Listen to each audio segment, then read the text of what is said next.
Salut à toutes et à tous, bienvenue dans la chronique du gars du Quad. Aujourd'hui, le monde entier ne parle que de la Covid-19. Tous les autres sujets de l'actualité internationale sont mis au placard. Conflit israélo-palestinien, guerre en Syrie, Champions League, ça n'intéresse plus personne.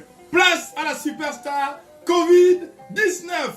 Tout ceci grâce à une communication bien ficelée. Oui, chers amis, dans la vie, la communication est le moteur du succès de tout projet ambitieux. Voyez-vous, on n'élit plus un président de la République sur son programme, mais sur sa communication.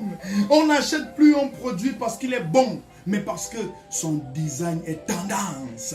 On ne lit plus les journalistes ou les blogueurs, mais on like les influenceurs. On ne drague plus une femme avec des cadeaux, mais en communiquant avec elle. Bon, l'exemple est un peu foireux parce qu'en matière de drague, l'argent communique très bien tout seul. Bref, aujourd'hui, dans une entreprise qui se respecte, le département de la communication est celui qui a le plus gros budget. Oui, coronavirus l'a bien compris. Et c'est pour ça qu'elle a embauché les plus brillants experts spécialistes de la communication. Ebola a essayé, mais elle n'avait pas le budget nécessaire pour que le buzz traverse les frontières de l'Afrique. Le SRAS en 2002 a essayé, mais son département de la com ne maîtrisait pas encore les NTIC. Du coup, la com est restée circonscrite en Chine. Dans les années 20, la maladie du sommeil a failli décimer le Cameroun. Le Gabon, juste à côté, n'était même pas au courant. Au 15e siècle, la peste a fait le buzz en Europe. Mais l'info est arrivée en Afrique 2 siècles plus tard. Bref, pour confirmer que la com, le coronavirus, est sans précédent, j'ai fait un test. Grandeur nature, au carbone 14. Oui, je sais. Le carbone 14 n'a absolument rien à voir avec mon propos, mais je l'ai mis parce que c'est scientifique. Très scientifique. Vous-même, vous voyez? Vous trouvez que je suis sérieux?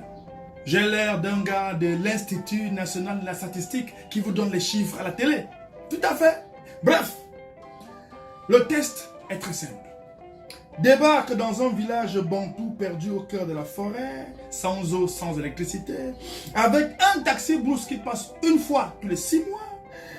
Et là, quelle n'est pas ta surprise quand tu tombes sur tous les villageois et même les pygmées qui ont des cachinets et du gel hydroalcoolique devant chaque case. Alors que dans ce même village, personne n'a jamais entendu parler de Salif Keïta ou de Didier Arafat. Ah, cher coronavirus, avec une telle com, les aveugles te voient et les muets t'entendent. Quant à moi, je m'en vais de ce pas sur Internet chercher l'adresse de ton chargé de com. Parce qu'avec lui, je suis sûr que dès demain, le monde entier entendra parler de moi. C'était VND pour la chronique du gars du Quad. On est ensemble. Coupé.